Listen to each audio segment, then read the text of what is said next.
নমস্কার দর্শকবৃন্দ, the green kitchen চ্যানেলের নতুন একটি এপিসোডে আপনাদের সবাইকে স্বাগত জানাই। আজকে আমি একদম লাল লাল ঝাল ঝাল করে কি করে বাঙালির প্রিয় পাঁঠার মাংসের ঝোল রান্না করা যায় সেই রেসিপিটি আপনাদের সঙ্গে শেয়ার করব। খুব সহজে কিভাবে একদম লাল লাল ঝাল ঝাল পাঁঠার মাংসের ঝোল রান্না করা যায় সেটি দেখে নিন। এখানে আমি হাফ কেজি পাঁঠার মাংস নিয়েছি। মাংসটাকে ভালো করে ধুয়ে নিয়েছি। দিয়ে দিলাম হাফ চামচ হলুদ গুঁড়ো। তারপর আমি দিয়ে দিচ্ছি হাফ চামচ নুন। হাতের সাহায্যে নুন হলুদ আমি মাংসর মধ্যে প্রথমে অল্প খানিকটা মিশিয়ে নেব।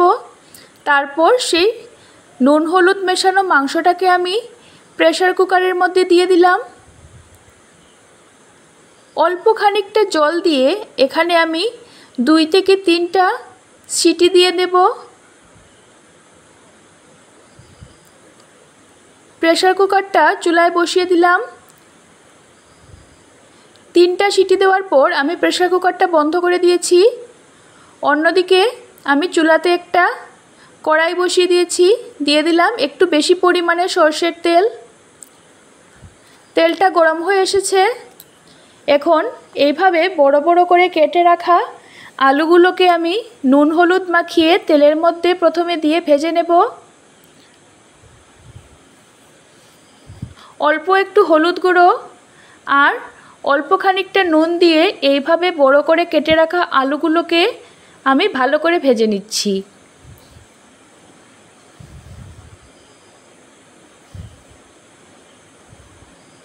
দেখুন আলুগুলোকে একদম লালচে করে ভেজে নিয়েছি। খুব সুন্দর রং হয়েছে।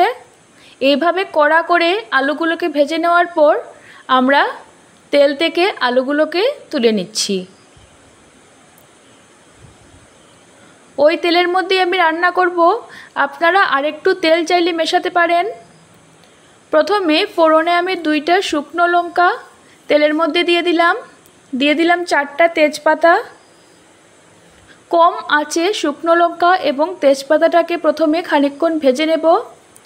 দিয়ে দিলাম গোটা গরম মশলা যেমন এলাচ আর 2 টুকরো দারচিনি।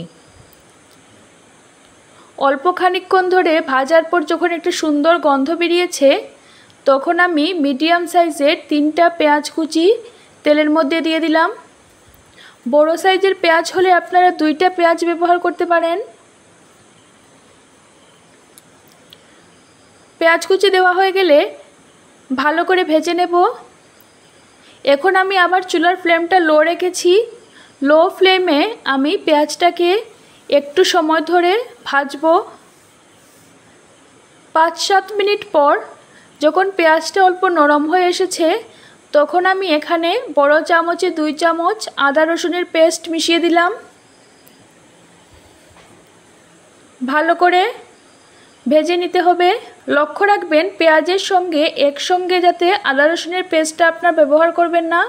পেঁয়াজটাকে প্রথমে খানিকক্ষণ ধরে ভেজে নেবেন, তারপর আদা রসুনের পেস্টটা ব্যবহার করবেন। দিয়ে দিলাম পরিমাণ মতো হলুদ গুঁড়ো। এখানে আমি ছোট চামচে 1 চামচের মতো হলুদ গুঁড়ো ব্যবহার করেছি। দিয়ে দিচ্ছি কাশ্মীরি লঙ্কার গুঁড়ো 1.5 চামচের মতো, যাতে সুন্দর রং হয়। তারপর আমি ব্যবহার করছি জিরে এবং ধনে একসঙ্গে মিক্সির মধ্যে বেটে রেখেছিলাম সেইটা। অন্যদিকে দেখুন আমাদের প্রেসার কুকারটা খুলে গেছে, মাংসটাও ভালো করে সেদ্ধ হয়ে গেছে। মশলাটাকে আমরা ভালো করে কষিয়ে নেব। অবশ্যই চুলার ফ্লেমটা লো রাখবেন, তাহলে মশলাটা খুব ভালো করে কষানো হবে এবং একটা সুন্দর গন্ধ বেরোবে। অনেকটা সময় ধরে আমরা মশলাটাকে ভালো করে কষিয়ে নিয়েছি। এখন সেদ্ধ করা মাংসটা আমি মশলার মধ্যে দিয়ে দিচ্ছি।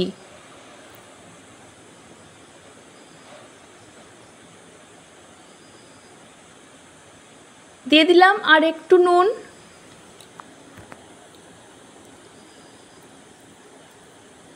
মাংসের মধ্যে আমি অল্প খানিকটা নুন ব্যবহার করেছিলাম, তাই এখানে পরিমাণ মতো নুন ব্যবহার করলাম। সব কিছুকে ভালো করে মিশিয়ে নিতে হবে। মাংসর থেকে খুব সুন্দর একটা গন্ধ বেরোবে।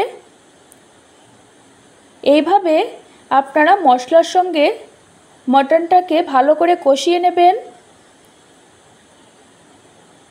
মটনটা যখন ভালো করে কষানো হয়ে যাবে তখন আমি ভেজে রাখা আলুগুলো মটনের মধ্যে দিয়ে দিচ্ছি, কারণ আমাদের আলুটাও ভাজা ছিল আর মটনটাও সেদ্ধ করা ছিল। সব কিছু একসঙ্গে দিয়ে ভালো করে কষানো হওয়ার পর তখন দেখবেন একটা সুন্দর কালার হয়েছে। অল্প খানিকটা জল দিয়ে দিলাম যাতে মশলাটা না পুড়ে যায়। এখানে আমি মটন সেদ্ধ করে রাখা যে জলটা ছিল সেটা ব্যবহার করছি, তাহলে ফ্লেভারটা ভালো আসবে।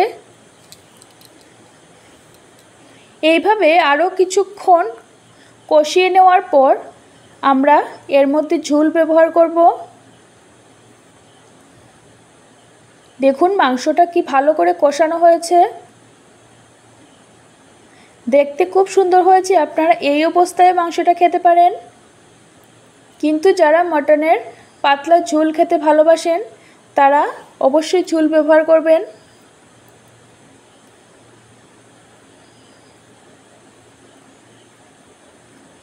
মটনটা ভালো করে কষানো হয়ে গেছে। আমি এর মধ্যে দিয়ে দিচ্ছি 2 কাপ গরম জল।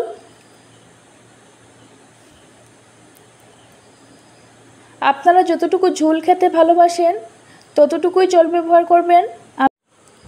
ঝোলটা ফুটে উঠলেই আমাদের একদম সহজে লাল লাল ঝাল ঝাল মটন একদম রেডি। গরম ভাতের সঙ্গে বা লুচির সঙ্গে পরোটার সঙ্গে এই রকম মটনের লাল লাল ঝাল ঝাল কারি খেতে কে না ভালোবাসে।